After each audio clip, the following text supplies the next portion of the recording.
Bom dia. Estava com saudade de subir aqui. Tem 5 semanas que o Marcelo não larga o púlpito. Aí eu estava com saudade. Quando ele falou, Sandro, você posso? Eu posso, tranquilo, pode deixar comigo, obrigado, estou com saudade. E a gente vai começar então hoje a trabalhar com esse tema, falando sobre escolha. A Páscoa e nossas escolhas. E vamos, então, hoje, falar através das escolhas de Judas. Nós vamos dar aproximar os nossos estudos. Vamos navegar pelo livro de Mateus, os capítulos 26 e 27. Não vamos ler ele todinho, eu separei algumas porções, no qual a gente vai trabalhar, observar o que acontece na vida de Judas, as escolhas que Judas faz, e é óbvio que nós vamos fazer alguns paralelos, né, conosco, com a nossa história, a nossa vida. A primeira coisa era importante a gente entender que escolha faz parte do nosso dia a dia, né? A gente não sai da cama sem fazer uma escolha.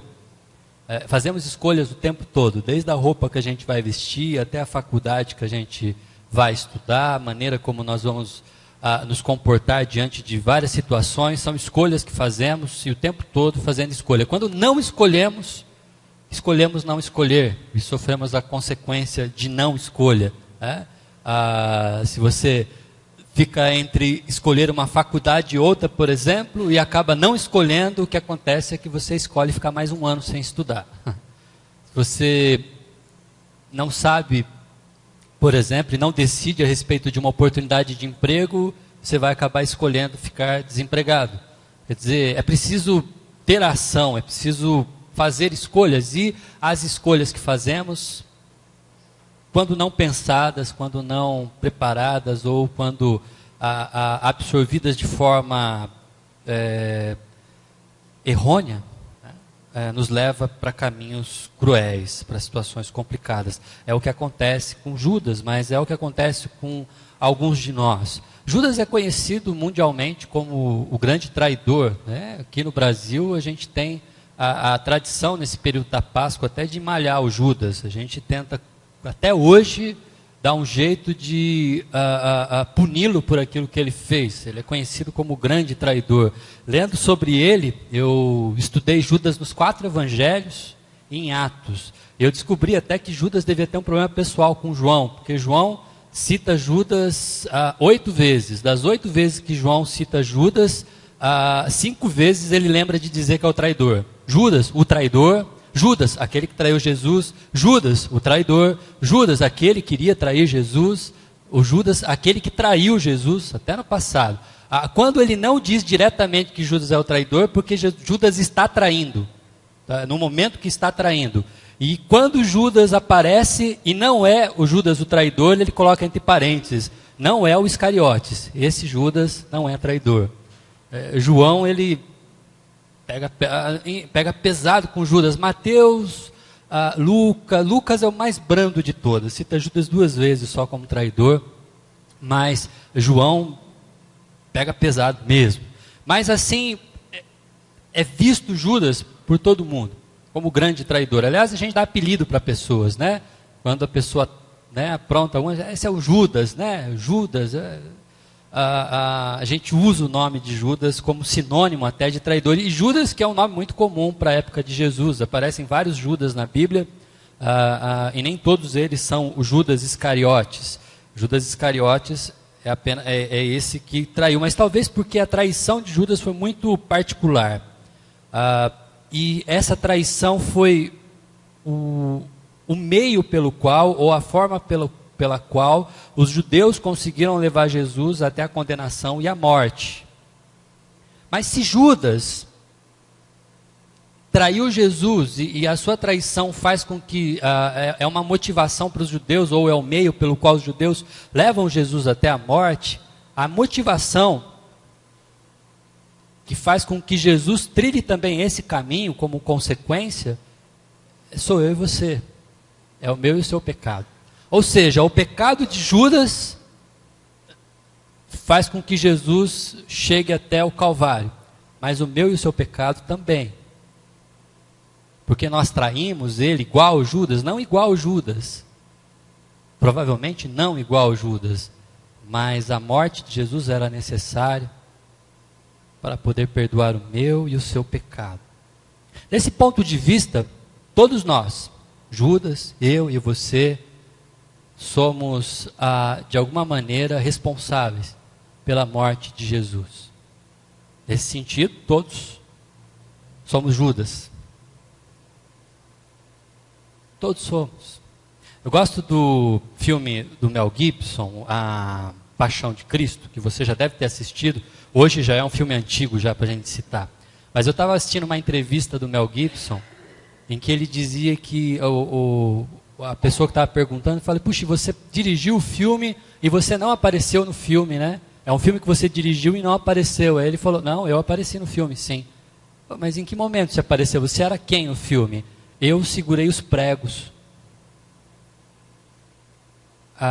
Não aparece o meu rosto, mas é a minha mão segurando os pregos. Porque eu entendo que nós seguramos os pregos. Era por mim e sua causa. Era por nossa causa que os pregos estavam sendo cravados em Jesus. Eu sou responsável por aqueles pregos. E aí ele participou do filme fazendo só esse papel de quem segura os pregos. Tá? Não ganhou nenhum Oscar por isso, por ter segurado os pregos. Mas a verdade é que tem um grande significado isso, se sentir responsável.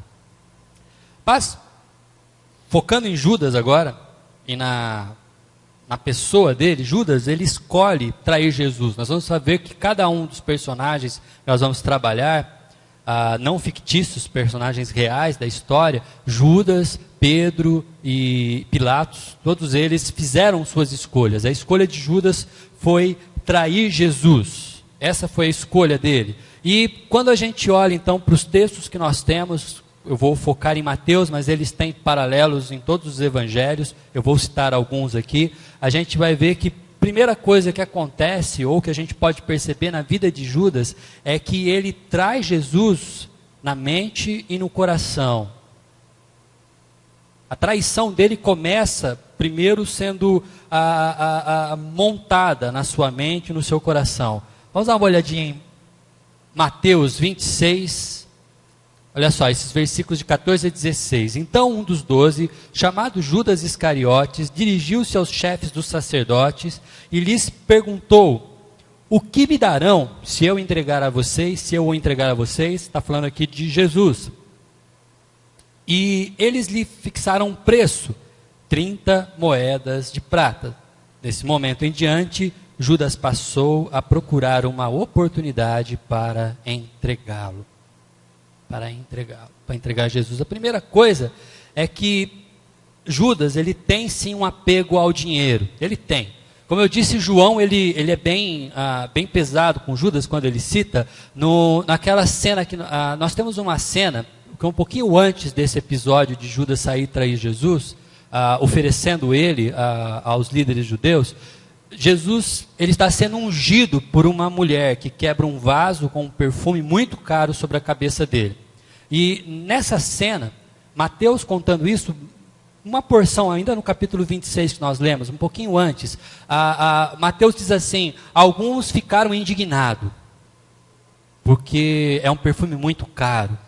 Se você for ler isso em outro texto bíblico, em outro evangelho, também você vai ver que alguns ficaram indignados. Quando a gente vai para o evangelho de João, ele pega a mesma cena e ele diz, mas um dos seus discípulos, Judas, que mais tarde iria traí-lo, fez uma objeção. Quer dizer, João entregou, foi Judas mesmo. Porque este perfume não foi vendido e o dinheiro dado aos pobres. Seriam 300 denários. 300 denários é difícil da gente entender. Um denário é um dia de trabalho. Se a gente for pegar uma média de R$900 mês, um trabalhador comum, um salário mínimo, esse perfume custaria R$9.000.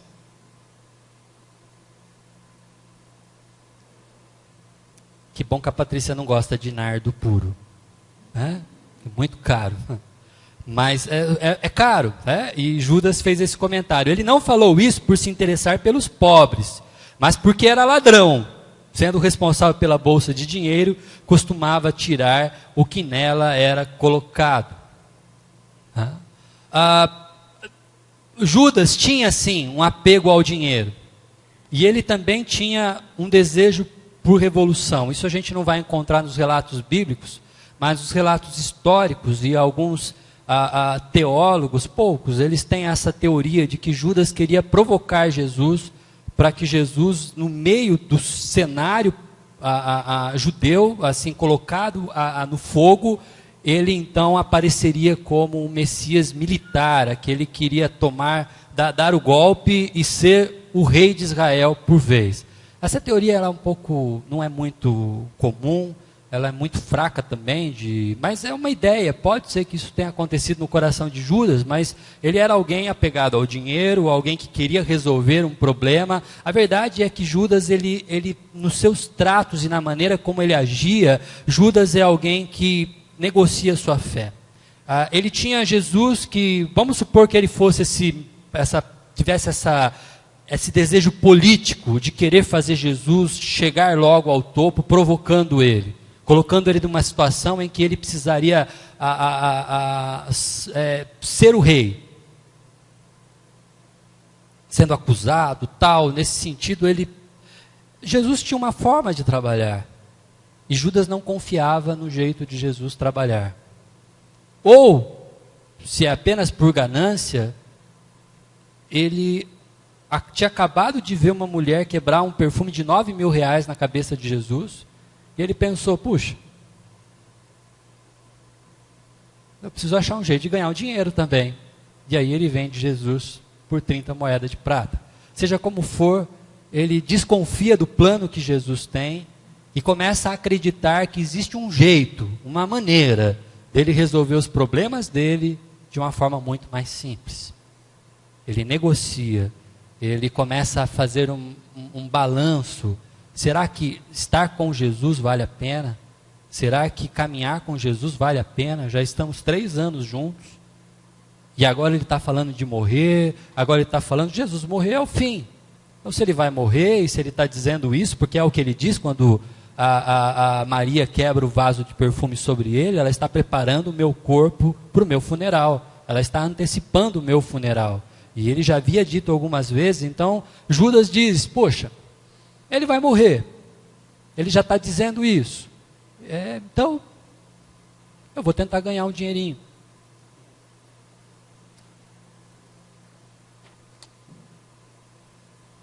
Pense comigo. Talvez você não tivesse ido procurar os líderes dos judeus para entregar Jesus. Talvez não. Talvez a gente tivesse ficado junto com os outros discípulos, talvez a gente tivesse acompanhado Jesus no Jardim das Oliveiras, talvez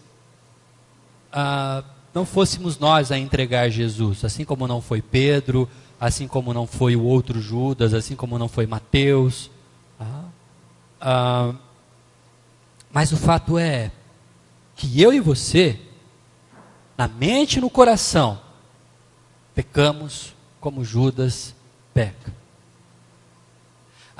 O pecado de Judas começa a surgir, e não é à toa que a palavra de Deus nos orienta a tomar cuidado com o coração, é dele que procede os maus desígnios. O texto que nós lemos diz que Judas, a partir daquele momento, passou a procurar uma melhor oportunidade para entregar Jesus. Agora, isso não aconteceu no mesmo dia. A gente às vezes lê esse texto bíblico, lê capítulo 26, a gente imagina que Jesus saiu daquela cena em que ele foi ungido com aquele perfume caro, saiu de lá, ele já passou na sinagoga, já combinou com aquele pessoal, naquela mesma noite já teve a ceia, e saindo da ceia ele já voltou lá e já entregou, já voltou, beijou Jesus junto com os soldados e pronto. Aconteceu tudo assim, em questão de 3, 4 horas, está tudo resolvido. Não. Judas, ele entra num acordo com os líderes, e ele passa, a partir daquele momento, a procurar o melhor a hora de entregar Jesus. E isso estava na sua mente e no seu coração. Saindo dali, ele encontrou Jesus. Saindo dali, eles almoçaram juntos. Saindo dali, eles devem ter ido pescar junto. E a cada momento que Judas estava ao lado de Jesus, ele estava pensando: será que hoje é o melhor dia? Será que agora é o melhor momento? Quando que eu vou conseguir fazer isso? Qual é a melhor hora para a gente fazer isso? Como que eu vou conseguir entregar Jesus? Ele encontrava com Pedro, encontrava com João, ele orava com os discípulos, ele caminhava com os discípulos, ele caminhou uma semana com os discípulos. Nós estamos há uma semana antes, aliás, nós estamos aqui no dia anterior ao domingo, que é a entrada triunfal de Jesus em Jerusalém. Nós estamos há uma semana antes da Páscoa. Judas tinha uma semana inteira caminhando com os discípulos, caminhando com Jesus, jantando, almoçando, pensando em como entregar Jesus. Maquinando, raciocinando, fingindo, mentindo, na sua mente, arrazoando, tentando descobrir uma maneira de entregar Jesus. Martinho Lutero, ele dizia que nós não podemos impedir que as aves voem sobre nossa cabeça, mas podemos impedir que elas façam ninho. Judas teve a sua mente, o seu coração voltados para uma escolha, uma oportunidade que surgiu, entregar Jesus. E ele deixa que essas aves façam ninho. O pecado que nós cometemos, que eu e você cometemos, começa no coração, começa na mente. E a gente começa a pensar, a gente começa a planejar, nós começamos a criar situações fantasiosas na nossa mente, muito antes de cometer o pecado. E Judas fez isso por uma semana, pensando e decidindo como ele entregaria Jesus. Primeira coisa que acontece é na mente e no coração, mas a história prossegue e a gente percebe que não há segredos do nosso pecado, da intenção do nosso coração, da intenção da nossa mente para com Deus. Não tem segredo nenhum. Judas está agora no domingo da ceia, domingo da Páscoa. Jesus tinha mandado os discípulos preparar um lugar, eles arrumaram um lugar, uma sala, eles estão num lugar reservado, mobiliado, pronto para eles terem a ceia. E lá naquele momento da ceia, Jesus está com todos os seus discípulos, reclinado à mesa com os 12. E enquanto estavam comendo, Jesus disse: digo-lhes que certamente um de vocês me trairá. Eles ficaram muito tristes e começaram a dizer um após os outros: mas com certeza não sou eu, Senhor. Afirmou Jesus: aquele que comeu comigo do mesmo prato há de me trair. O Filho do Homem vai, como está escrito a meu seu respeito, mas ai daquele que trai o Filho do Homem, melhor lhe seria não haver nascido. Então Judas, que havia de traí-lo, disse: com certeza não sou eu, mestre. E Jesus afirmou: sim, é você. Para quem já estava uma semana pensando sobre isso, eu não sei como é você, mas eu lembro de situações da minha infância em que eu tinha feito algo errado e escondido. Pulei o muro da escola, e fui lá para o Parque Ecológico Americano e passei a manhã lá. Aí vai chegando a hora de acabar a aula, né? Aí tá a hora de eu voltar para casa. Aí eu volto para casa como quem tivesse vindo da escola. E naquele dia, minha mãe trabalhava no hospital, fazia uns horários meio maluco. Ela chegou em casa à tarde, né? E eu não estava esperando que ela chegasse em casa. Mas eu já tinha voltado, já estava tudo certo. Mas eu não sabia que ela tinha voltado porque ela tinha saído cedo do trabalho. Eu achei que ela tinha voltado por causa de outra coisa. E a mente começou a pensar: caramba, ela descobriu. A diretora ligou para ela. Ela deve ter sabido: meu Deus, eu vou tomar uma surra hoje. Ai, que agora? O que eu vou fazer? Até que chega uma hora, ela entra no meu quarto, eu estava bonitinho fazendo lição, coisa que eu não fazia nunca. E aí ela chegou e falou, viu, eu fui, mãe, mas não foi culpa minha, me ofereceram, um rapaz que... Era o Moacir, isso foi o Moacir Franco. Foi um amigo meu, ele tinha nome de cara de televisão, né? Ele que, espero que ele não escute esse áudio, senão a mãe dele vai ficar brava com ele. Ele que me convidou e eu já chorei, já entreguei, eu já falei que estava tudo errado, que eu não devia ter ido, que eu passei a manhã lá brincando no parque. Tinha 13 anos de idade. A gente é meio assim, quando a gente faz alguma coisa errada, esse negócio fica na cabeça. Você fica pensando, você fica... e aí, chegou na hora, alguém falou alguma coisa, você entrega, né? Judas é um pouquinho mais resistente, porque olha só, quando Jesus fala, alguém há de me trair, todos estão na sala. Você imaginar que eles estão numa mesa, o formato da mesa em que eles estavam era em U, uma letra U assim. Provavelmente Jesus está à ponta da mesa e ao lado dele está Judas. Historicamente a gente sabe que Judas está bem pertinho de Jesus. E a gente sabe também que Pedro está bem longe. São alguns lugares da mesa da ceia que a gente sabe. E aí, comentando todos na sala, aí todo mundo, não sou eu, que isso? Quem que vai trair Jesus? E Judas, ele sabe que ele vai trair Jesus. Mente, coração. Ele já tinha decidido, ele já tinha conversado, ele já tinha se programado para isso. Ele passou uma semana pensando nisso. E agora Jesus fala, no meio da ceia, alguém vai me trair. Aí Jesus fecha o cerco. Aquele que come comigo no prato. Apertei o botão errado. Aqui, no mesmo prato. Assim como a gente faz, às vezes, em algumas reuniões nossas, as pessoas não têm prato individual. Pratos são colocados sobre a mesa. Então, o prato onde estava Pedro, estava um grupinho de discípulos ali comendo em volta daquele prato, onde eles pegavam os pedaços de pão. Então, ali um pratinho, mais ou menos umas 4 pessoas em volta, 3 a 4 pessoas em volta. Na hora que Jesus fala, quem come no meu prato, pelo menos 8 discípulos diz, ufa, não sou eu. Né? Mas Judas está comendo no mesmo prato que Jesus, junto com outros discípulos também. E aí, está um olhando para a cara do outro, né? Quem é, né? Você tira Jesus, sobrou 3, né? Então tem 3 ali, que está um olhando para a cara do outro, pensando, e Judas sabe que foi ele. Judas sabe que é ele. E aí então, Jesus fecha o cerco. É você. Quando o pecado está em nosso coração, está em nossa mente, a gente está decidido e escolhe pecar, faz a escolha por um caminho controverso, por uma situação controversa, não ache nunca que você consegue esconder isso de Deus. Não dá. Não dá para manter segredo. Para com Deus, não. Ele sabe.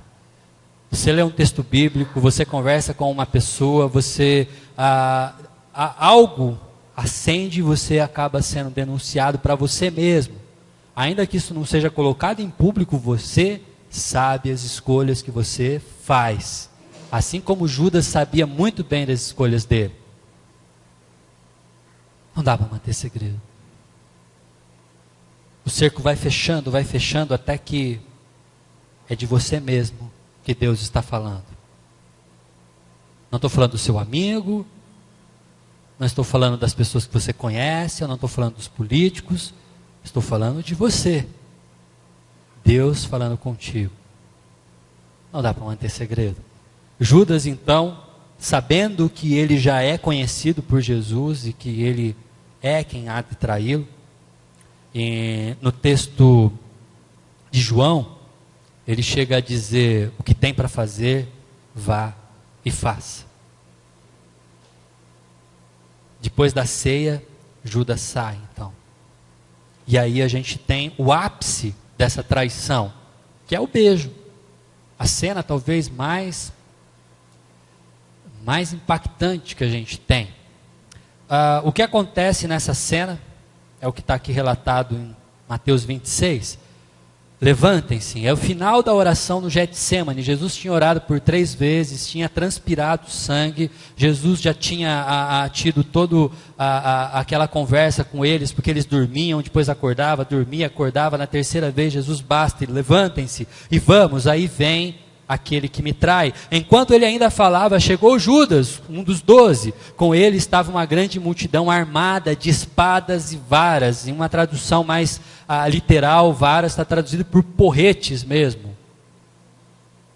Enviados pelos chefes dos sacerdotes e líderes religiosos do povo.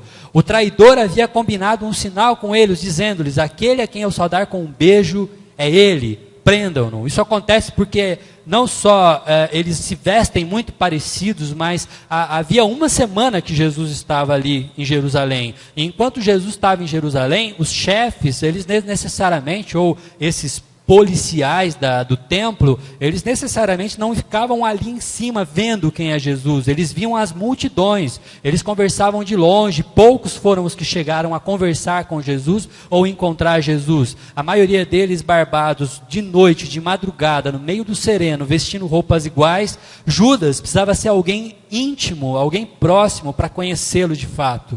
E é Judas quem faz isso. Então ele dá um beijo. Dirigindo-se imediatamente a Jesus, Judas disse: salve, mestre, e o beijou.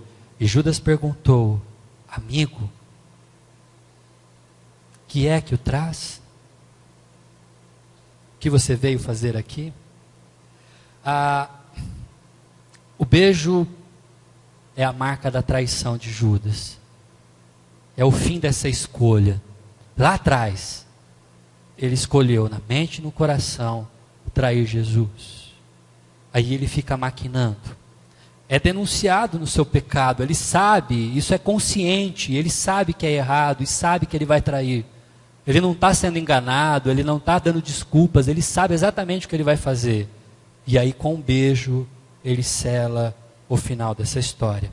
Na sequência, Judas é tomado pelo remorso. No texto que a gente vai ler, conta exatamente como acontece. Judas havia traído e viu que Jesus fora condenado. É daí que alguns tiram a ideia. Não era para ele ser condenado, era para ele se revelar rei. A gente não sabe. Mas ele foi tomado por remorso e devolveu aos chefes dos sacerdotes, aos líderes religiosos, as 30 moedas de prata. E disse: pegue, pois traí sangue inocente. E eles retrucaram: o que nos importa? A responsabilidade é sua. O pecado é assim, quando a gente tenta dar desculpa, a responsabilidade é sua. Não adianta colocar a culpa em alguém. Então Judas jogou o dinheiro dentro do templo, saindo foi e enforcou-se.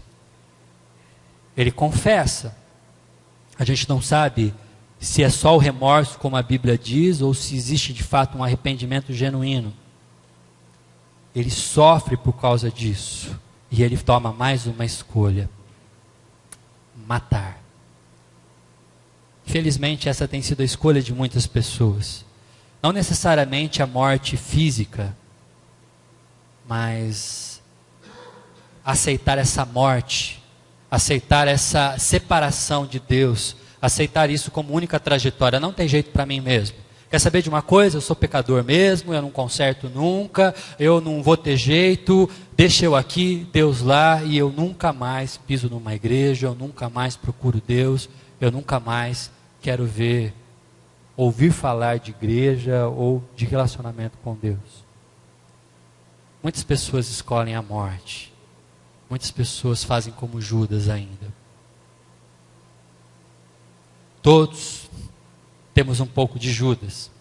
Todos agimos às vezes como ele.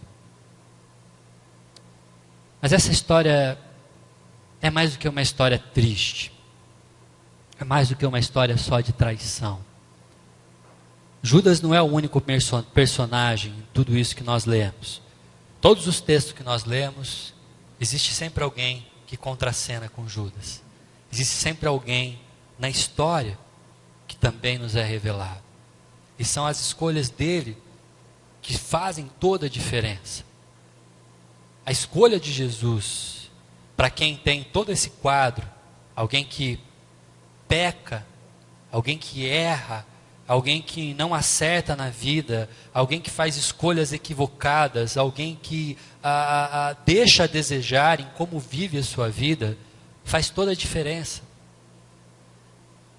Infelizmente, Judas tem um fim trágico.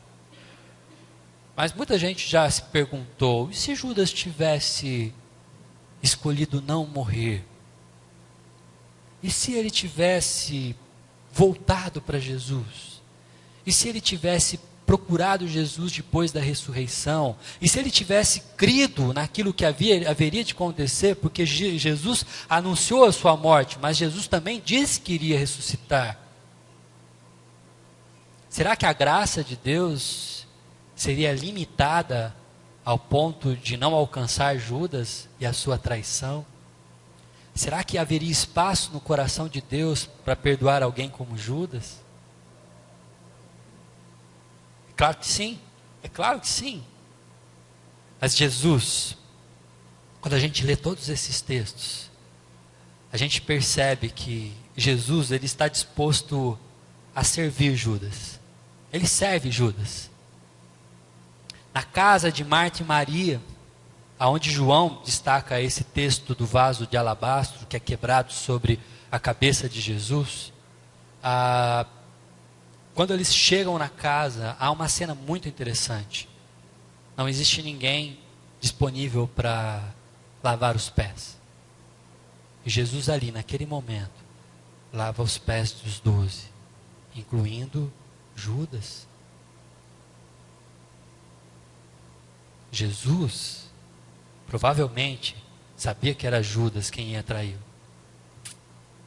E ele lava o pé de Judas, o seu traidor. Jesus serve.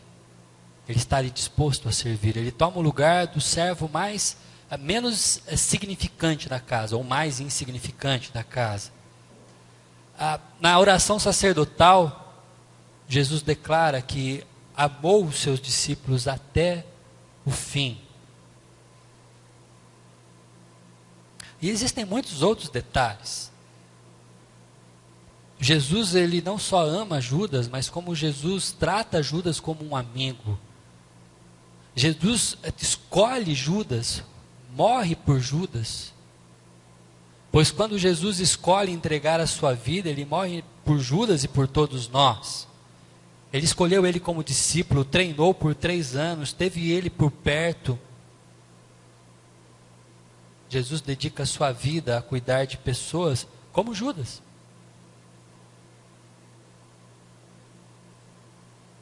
Mesmo sendo ele quem ele é, mesmo escolhendo fazer o que ele fez, mesmo agindo como ele agiu, há espaço na graça de Deus para alguém como Judas. Há espaço na graça de Deus para alguém como eu.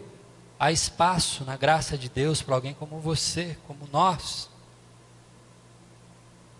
Se as nossas escolhas podem nos levar para longe de Deus, nós aprendemos com Cristo que a escolha que Ele fez nos traz para perto dEle.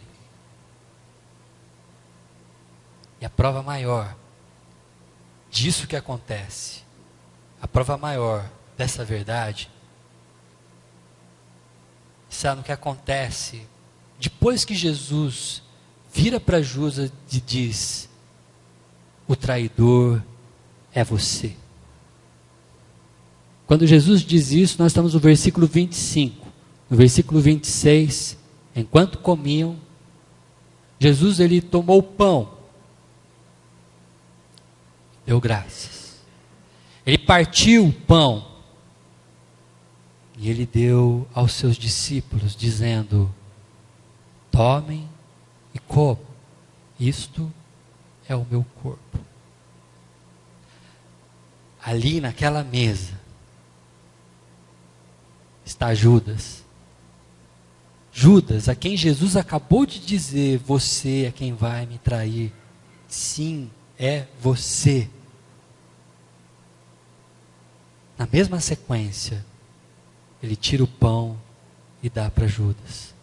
Coma, Judas, isto é o meu corpo. É por sua causa que o meu corpo vai ser mutilado, transpassado, doído, por causa da sua traição. Mas este é o meu corpo, que é dado por você, por amor a você, por amor a todos nós. Em seguida ele tomou o cálice e deu graças. E o ofereceu aos discípulos, dizendo: bebam dele todos vocês, isto é o meu sangue, o sangue da aliança, que é derramado em favor de muitos, para perdão dos pecados. Para perdão, inclusive, dos pecados de alguém como Judas, de alguém como eu, de alguém como você. Queridos, a mesa da ceia não é um convite apenas para os discípulos de Jesus.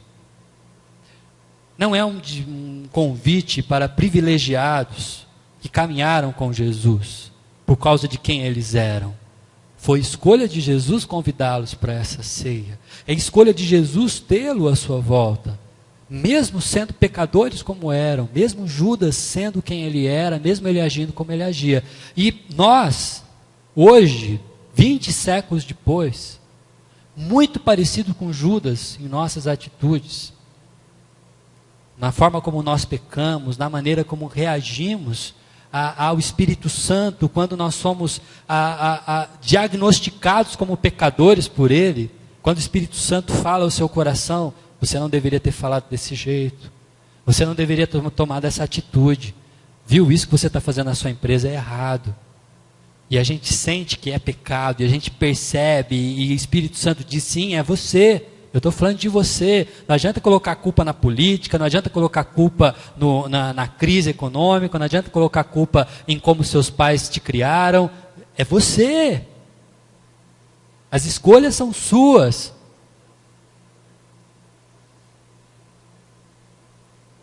Parecidos com Judas.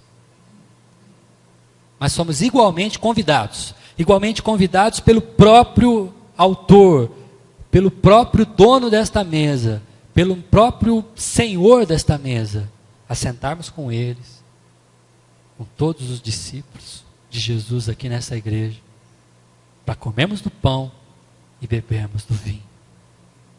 Do corpo que seria entregue, do sangue que seria derramado.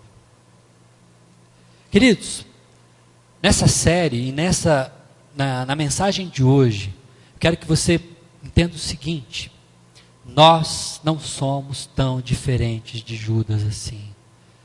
E nós temos a mesma graça que poderia ter sido colocada sobre ele, que ele se matou e a gente não sabe como que a história terminaria para ele.